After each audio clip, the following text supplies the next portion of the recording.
In today's video, I'm going to show you 3 ways to elevate your melt and pour soap. Let's get into it. Today, I'm going to be making matcha and bergamot soap using real matcha powder. It's a beautiful, natural way to dye the soap. So I will combine this in 2 stages just to make sure it gets a really good blend. So what I do is I dilute the matcha powder in alcohol and then I fold it into the soap. Now you can see here on the second, it's got a lot of clumps here. So I take an immersion blender. You can also use a whisk. This is a lot faster, but I understand not everyone has an immersion blender, but you'll see this comes out so creamy and beautiful. So you can use any type of natural colorant that you'd like. I also use activated charcoal, which is really great. It has some skin benefits as well, so do some research and add your favorite natural colorants.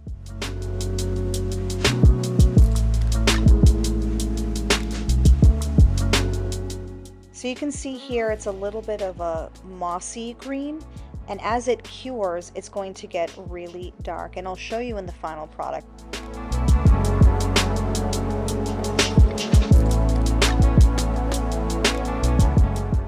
So here is the final product. You can see that some of the matcha powder just kind of speckles the top there. I love the way that that looks. It's so beautiful and it smells incredible. It's super citrusy. I do a blend here and I really focus on the neroli, the orange blossom, and bergamot here because I think it's outstanding.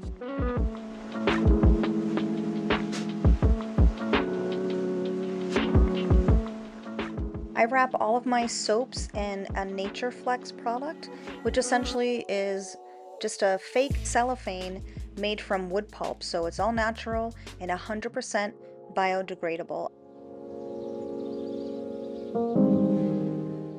All right, let's make some spiced honey and tonka. I got this beautiful honeycomb impression mold and I love it. So what I did is I cut this to fit the mold and I put it in so that the indents are facing upward. Grab your bench scraper tool. I have the silicone one. Just going to pour a little bit of soap in first, and then you're going to scrape back and forth to make sure the soap really sinks into the indents there of the honeycomb.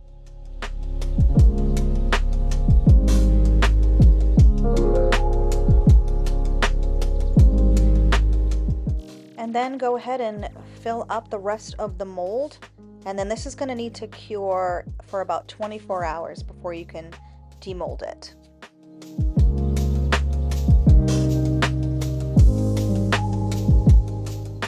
I was having a heck of a time getting this out of the mold, but I eventually got there. I ended up having to cut a piece just to give me access to the mold.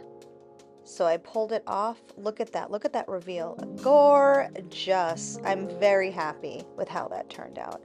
You can find impression molds in the baking aisle. That's where I find mine. They're such an elegant, easy way to level up your soap. Save all of your soap shavings because you can use them for a liquid laundry soap, and I have a homesteading video coming up on how to do that very soon.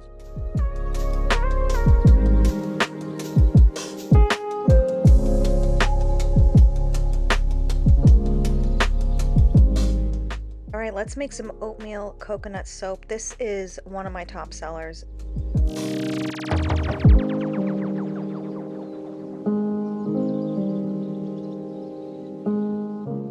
To finish this soap bar, we're going to add gluten-free oats on top. Oatmeal is so incredible for your skin, for your body, for your face. But for your face, it's a natural exfoliator. So the oats will break down on the skin and it will leave behind its oils, which will help boost collagen production and reduce skin inflammation. So it's going to hydrate, moisturize, and protect. It's such a superfood. I love it.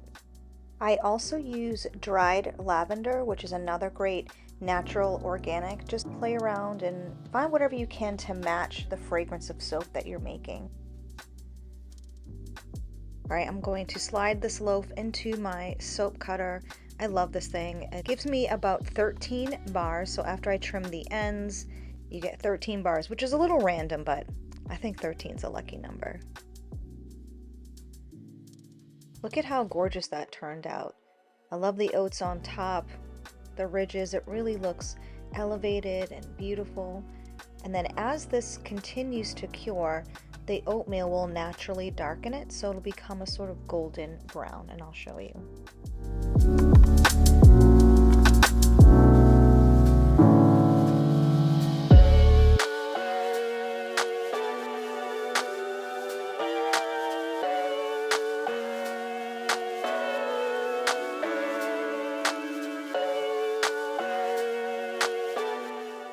To finish, I'm going to put my label on, which I design and print at home.